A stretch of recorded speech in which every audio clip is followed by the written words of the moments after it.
Guys, mahilig ba kayo sa music?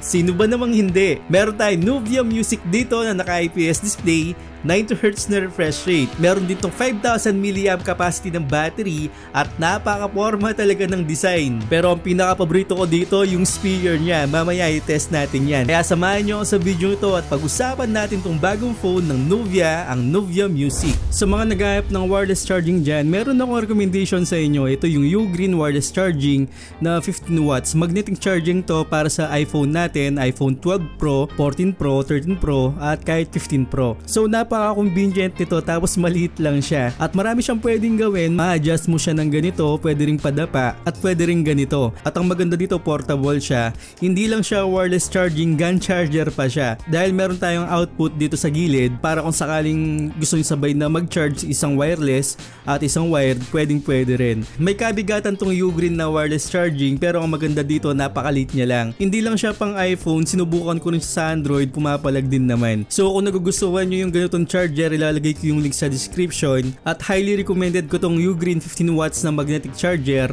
na 2-in-1 fast charging. So check nyo lang yung link sa baba. Okay guys, yung presyo nito 3,999 o sa makatwid 4,000 siya. At mamaya sasabihin ko sa inyo kung anong mga benefits na makukuha natin sa lagang 4,000 pesos. So magsimula tayo sa unboxing ng phone na to. Actually dalawa yung kulay na nakuha natin at nagugustuhan ko yung dalawang kulay na to. Hindi ako makapili talaga sa dalawa. Meron tayong pop art dito na iba't ibang kulay. Tapos yung size the Zil Orange. So mamaya papaliwanag ko sa inyo yung mga kulay na yan. Pero dito muna tayo sa box. Sa box meron tayong nakalagay na Nuvia Music. May mga art dyan na kung ano-ano at napakaangas talaga dito sa box pa lang. Then may nakalagay dito na DTSX powered by ZTE. So sa box pa rin, sa gilid niya may nakalagay na 600% na volume, dual 3.5 audio jack, tapos 128 na storage at 5,000 mAh capacity ng battery. So meron tayong 4GB of RAM dito tapos 128 na storage. Then sa loob ng box, nagulat ako na meron tayong case. Hindi ko expect na sa ganitong presyo magkakaroon tayo ng jelly case at supportado talaga to. Maganda yung case niya. Then meron tayong kasamang SIM ejector pin na mukhang katol. May mga carrots pa dyan.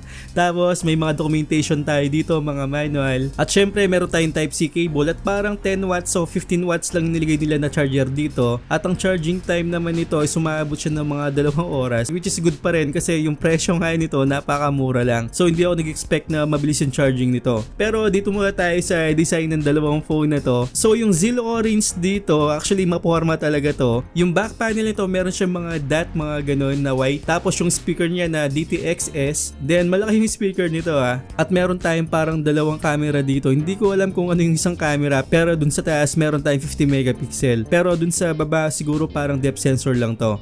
Then may flash pa rin tayo dito sa taas ng speaker. At same lang din dito sa isang kulay niya na pop art. Actually sa dalawang kulay na to, mahirapan ka talagang pumili kasi maporma talaga sila. Tapos nagugustuhan ko sa dalawang kulay na to, kapag tinamaan ng ilaw yung bandang camera module, may mga lumilitaw na mga gradient color dyan o iba't ibang kulay na sobrang astig talaga. Then may nakalagay dito sa baba nila na Nuvia. Sa gilid naman pareho lang din sila na ganito yung kulay. May pagka silver parang ganun o parang gold. At nagugustuhan ko dito yung color accent na kulay red. Nandito pa rin yung volume rocker natin syempre. At dyan sa red na yan, hindi ko rin expect na meron tayong fingerprint scanner. So meron tayong fingerprint scanner dyan at mabilis naman po siya. Then sa kabilang side naman, ito naman meron tayong hybrid na SIM card tray. Pwedeng dalawang SIM o kaya isang SIM at pwede mo rin siyang lagyan ng isang memory card. Sa taas naman ito, sa mga nagreklamo na walang audio jack yung mga phone nila, binigyan tayo ng Nuvia Music ng 2 audio jack. Yan, magsawa kayo. Kung sakaling may gusto kong iparinig sa katabi nyo na ayaw nyo iparinig sa iba, pwede nating saksakan ng 2 headset to. Well, sa pang-araw-araw naman nating nabuhay, siguro yung scenario na ganito hindi naman natin halos magamit, pero at least kung sakaling may 2 tayong nakahandang audio jack dito. So napakastig nito. Then sa baba naman yan, malinis, wala tayong mga speaker dito. Meron lang tayo na microphone at Type-C port. Yun lang yung meron natin. Pero ang pinaka nagulat talaga ako dito, expect ko hindi siya pan-dual camera. Sa display niya, yan. Kung makikita nyo, hindi siya notch display, diba? Naka-pan-dual camera na tayo dito. At yung size ng screen nito is 6.6 inches. Naka 90Hz na rin siya at IPS display. Well, ako wala naman akong reklamo sa display. At given na rin talaga yun na sa mga gatong phone talagang mataas yung mga chin niya o may mga chin talaga. Pero sa kabuuan ng phone na hindi sila naglagay ng notch camera dito, nakapunch hole na tayo, goods na po yun para sa akin. At sa 90Hz na refresh rate, smooth naman po siya nung ginamit ko. Pero ang pinaka selling point talaga ng phone na to o benefits na makukuha natin, yung dalawang audio jack nga, at lalong lalo na yung speaker natin na DTXX. Actually sa tutuusin lang sa honest review ko dito, hindi naman siya ganung kalakasan kahit nakaligay siya sa 600%.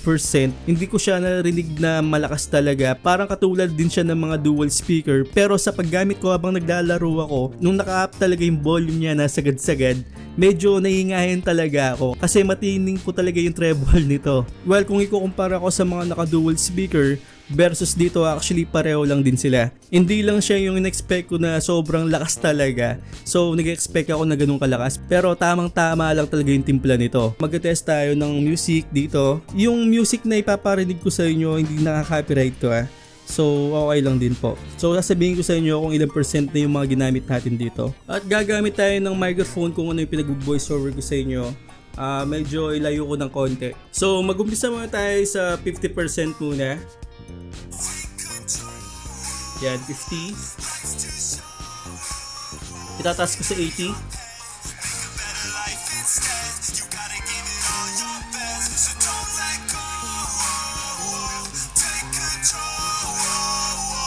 $100.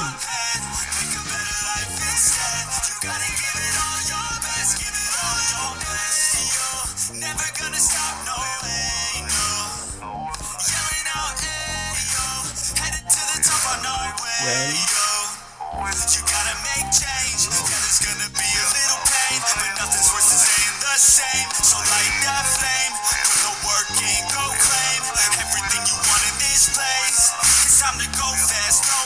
Energy is all cash. You can get it all if you never give up, no slack. Headed to the top is a mystery, your own path. Never gonna stop, no you got this, never go back. Actually, malakas po talaga. Nagulat din ako na sa mga music na ganito, sa mga maganda yung bitrate, talagang malakas talaga siya. Sa mga napanood ko kasi sabi niya nanginaan din sila, pero sa akin malakas yung speaker niya. May mga time lang kasi kapag kinumpara mo sa ibang phone na talagang flagship level, o kaya yung mga ibang phone na magandang speaker, talagang lumalaban din kasi yon compare dito. Pero kung i-match ko sila, halos pareho din sila. Good job yun para dito. At ito naman yung mga benefits na makukuha natin dito sa phone na to. Meron tayong IPS display, 90Hz na refresh rate. Actually, di ba? 90Hz na refresh rate na yan. Smooth naman po siya. At may nakita ako na features na mapapakinabangan talaga natin. Meron siyang FM radio. At ang kagandahan dito, kahit dalawa yung audio jack natin, pwede natin gamitin to na walang audio jack o walang antena. At makakakuha pa rin po siya ng signal. So, napaka-astig talaga na may FM radio pa rin tayo dito, no? Then, meron tayong melody lights dito. Kung sakaling papatugtog tayo sa music player natin, may mga lalabas na ganito. At dedicated talaga yan para dito. Kung sakaling gusto nyo yung mga gatong effects, pwede po. At sa chipset naman, meron tayong Unisoc SE9863A. 28nm po to. Ibig sabihin na mabagal po talaga. Hindi mo natin expect na mabilis talaga itong mga ganitong phone na 4,000 lang. Pero sa pag-browse social media, kayang-kaya to. TikTok, mga ganon. At nagulat ako sa TikTok yan. Talagang nag-load siya ng maayos kahit na anong scroll natin dyan. At sa social media naman, palag na palag din po talaga siya. Although yung certifications ito, L3 certifications, makakapanood pa rin tayo ng Netflix dito syempre. At magandang manood nga kasi naka-punch hole camera na to, hindi siya notch display, diba? Pero ang resolution naman nito nasa 720 lang. At sa YouTube naman, makakapanood tayo ng 1080p. So sa kulay, maasahan nyo na IPS talaga. Alam nyo naman yung IPS na ganito talaga yung kulay. Hindi talaga siya punchy katulad ng AMOLED, pero makagamit pa rin natin. Yun nga lang, kapag sa gaming na medyo mahirapan na po talaga to, sinubukan ko to sa Mobile Legends, talagang kapansin-pansin na may mga lags talaga o may mga frame drops. Pero believe naman ako dito sa phone na to dahil nakakatapos talaga siya ng laro dito sa Mobile Legends. Kung sa ibang laro, siguro kakayanin niya, pag-atsagaan mo na lang. Pero hindi ko advisable na pang gaming talaga to. Kung gusto niyo pang gaming, pwede nating bilhin yung Nuvia Neo 2 5G na may gaming trigger nga. At mas maganda yung chipset nun na pambaragan talaga kung yung mga ganitong games lang ilalaroin nyo. Pero dito, hindi mo asahan talaga na pang gaming talaga. Pang pastime lang, siguro kung tsatsagain, pwede na. At pagdating naman sa camera, hindi ko inasahan inaasahan yung parting to na magugustuhan ko siya. Kasi alam ko sa mga ganitong presyo o sa mga ganitong naka-line up na music phone, hindi talaga maganda yung camera, hindi talaga papalag. Pero nagulat ako na may mga details ako nakukuha, sharp yung mga image na nakukuha ko. Although yung kulay, syempre asahin natin na hindi maganda. Pero sa mga ganitong phone kasi na mga 4,000, 5,000, kahit nga 7,000, no, nang pangit talaga na mga kuha. Dito sa lagang to, pwede na. Hindi siya oversaturated. Actually, tamang-tama yung timpla nito. Yun nga lang, may mga soft image tayo na kukuha depende sa lighting. At ibang shot naman, okay siya, may madilim na part. Pero para sa akin ang ganda ng camera niya para sa gatong halaga. Nabilib talaga ako. May mga pinapakita akong phone cooler sa inyo na mga memo phone cooler. At i-review ko yan sa inyo next na yan, kung ano yung mga phone cooler na yan. At apat po yan, abangan nyo. Then pagdating naman sa front facing camera, ito okay lang din, saktong-sakto lang sa presyo niya. Hindi naman talaga siya sobrang ganda talaga na katulad ng back panel. Pero may mga gamit din tayo. Hindi lang talaga siya kayayang tignan, patay po yung kulay o soft image po yung makukuha natin sa front facing camera. Pagdating naman sa video, meron tayong 1080p at 30fps. Asahan nyo na rin po na hindi maganda yung camera nito sa likod. Magalaw po talaga siya, wala siyang stabilization o EIS. Kapag nilagyan pa nila to, siguro magiging 10,000 na to. Pero sa kulay, nagugustuhan ko yung kulay, pati yung sharpness. Medyo madilim lang sa mga midtones, mga ganon. Konting shadows na adjustment. Kung sakaling ma-adjust to, maganda na rin to Yun, nabibilib talaga ako dito sa lagang 3,900 o sa lagang 4,900. Ano pang aasahan nyo, diba? At least magagamit natin pa music to, may FM radio na tayo. Tapos dalawa pa yung audio jack natin, naka 90Hz na refresh rate pa. Although hindi lang talaga siya pang gaming, pero diba magagamit natin kung yung mga games mo hindi naman heavy graphics, so lalong na siguro kung hindi na siya online.